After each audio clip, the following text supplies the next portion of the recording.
Welcome to Creepypasta Theater, a show where we explore the strange world of creepypasta. Join us as we hear tales best left untold, travel roads best left unexplored, and see sights best left unseen.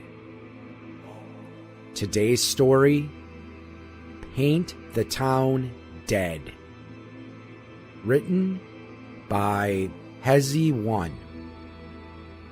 This story can be found on creepypasta.fandom.com and is protected by Creative Commons license.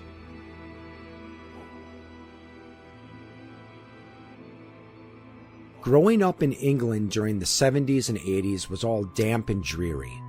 The kind of childhood where in your spare time the only thing you could do was go outside with your friends or watch paint dry.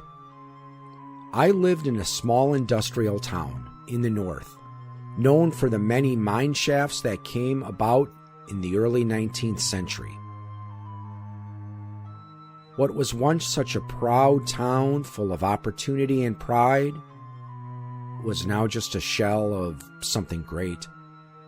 Poverty struck after the Industrial Revolution died down, and many workers followed the jobs in other areas across the country. Only a few remained. When I was 3, my dad died from a stroke. He too planned to leave town in search of something better, but that never happened, of course. My father and I shared the same name, Peter. I wish I could have met him. My mom says he was a great man and he was now in a better place. I still hope, even now, that's true. I had a few friends in town. Most I met at school, and that would be where the extent of our relationship would be. We would hang out at school, play some football at the local green, and that would be it. But Simon was different. We would go on bike rides together through the dilapidated streets and go over to each other's houses. I especially liked going round to his house because he had a television. My mom wasn't keen on TV. Not just because of the price tag, but she had a firm belief that it was Lucifer's creation, and we are being brainwashed. Understandably, I thought she was out of her head. Ever since Dad died, or at least for as long as I can remember, she has been a devout Christian. There were crosses all over our house, kind of like those weird rituals that summon spirits. I remember the day I biked home with Simon and he told me something I'll never forget. "Have you ever been down that road behind your house?" he asked. There was never a road behind my house. Well, I thought there wasn't. It was just regular countryside hills and grass beyond that. "What are you on about?" I said. "You know, the one with all the painted doors and windows." I genuinely had no clue what he was talking about. All the houses in our town were actually real houses that could be lived in. Of course, most were left uninhabited after the workers left, but none had painted doors. Confidently, I said, "Go on then. Let's see these painted houses." We made the short journey to my house, except we didn't take the turn into my street and kept going. After a few meters, we turned into a short strip of road with around 6 houses, 3 on each side. Right behind the side of the houses was the countryside and thick forest that I spoke about earlier. The houses were thin and narrow, with about 10 feet of space between each one. Compare that to the tight layout of every other house, which, if you're lucky, have about a foot or 2. Simon walked over to the first house on our left and signaled for me to follow. I did. From a distance, the house seemed normal, but up close is when the anomalies began to show. Simon started brushing his hand against the door, showing me that it was flat and not real. In disbelief, I inched closer, touching it for myself. He was right. Have you ever been able to go inside? My curiosity only grew more for the near half a minute it took for Simon to respond. No. Simon still stared into the painted door. It seemed like he was looking for something, but there was nothing to look for. The 5 other houses follow the same formula, with the same painted door, varying colors, and 2 windows on either side. Again, painted. The windows had a black outline for the frame and a cyan for the inside. You know, Peter, I have an idea. He paused for a moment. We could turn this into some sort of secret hideout. Despite how creepy this whole place was, that would be cool. How about we look for an opening? I suggested. We split up, with Simon taking the left and I took the right. The sides and back of the houses were blank of color apart from the color of the brick. This whole street seemed so dystopian to me. I mean, it didn't seem dystopian. It was. We searched every corner of every house looking for an opening or signs of damage to try to get in. And we found it. Simon's voice echoed over to me. Peter, here! I darted over in the direction of the shouts towards the middle house on the left side. At the back of the house is where Simon stood, examining a small hole in the house. With enough squeezing, we definitely could fit in. Simon went head first. I pushed his shoes as he slid in carefully. I followed. Looking up, the building was hollow. On the ground was debris. Wooden slats, concrete, it was all there. The house stank of tar and smoke from cigarettes. It was darker inside than I expected.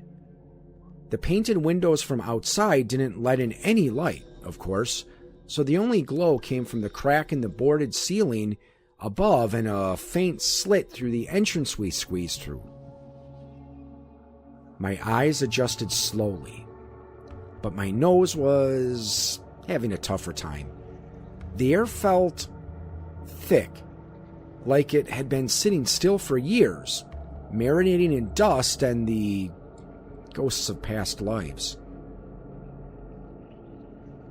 Simon stepped carefully, avoiding the jagged pieces of wood and shattered glass that littered the floor.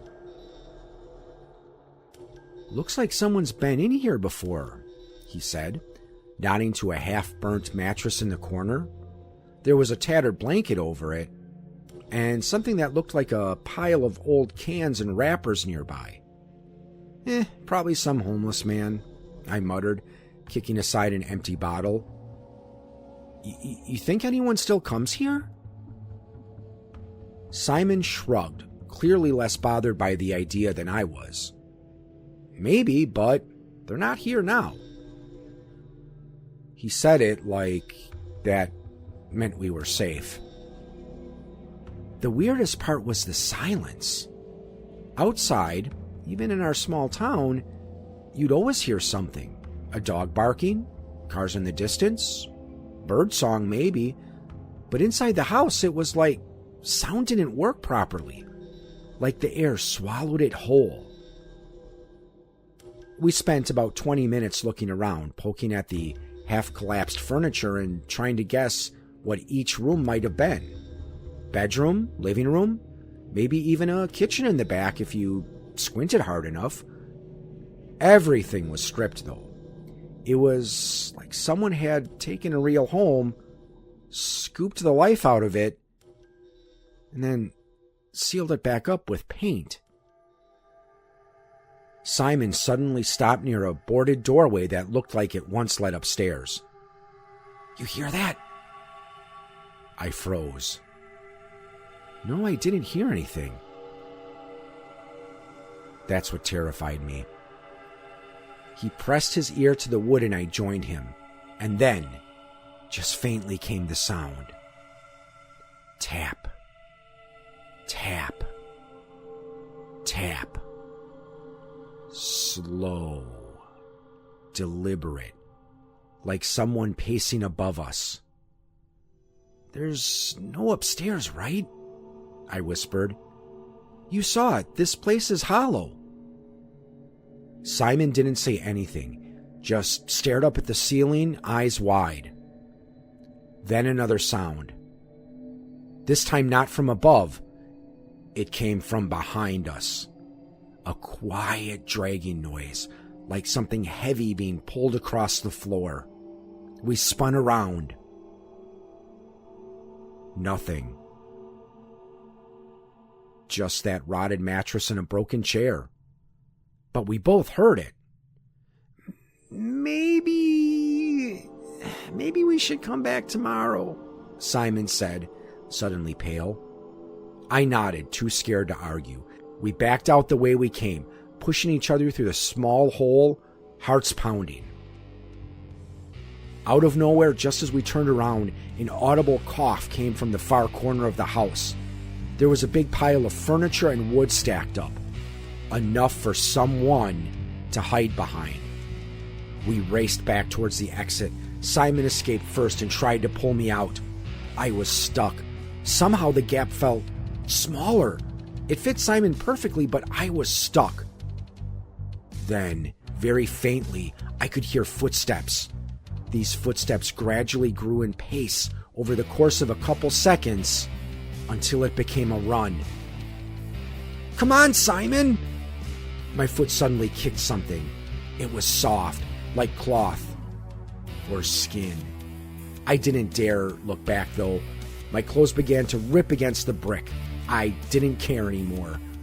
With force, I suddenly flew out the gap, just grazing the fence that separated the back of the house to my street. My fight or flight instincts kicked in, and I ran towards my bike and pedaled as fast as I could, with Simon following closely behind.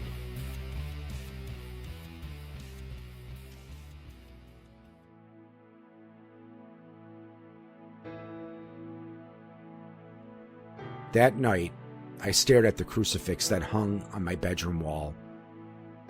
I couldn't take my eyes off it. For once, it brought me comfort. I was protected from whoever that thing was. It was fast, almost non-human-like. Simon and I never discussed what happened that day, and we never returned. As we got older, we grew further apart and went our separate ways. I hope he is doing well now. As for me, I moved away. I have a great family, a good job, and I'm doing well for myself. But every once in a while, when I'm alone, I still hear it. Tap. Tap. Tap.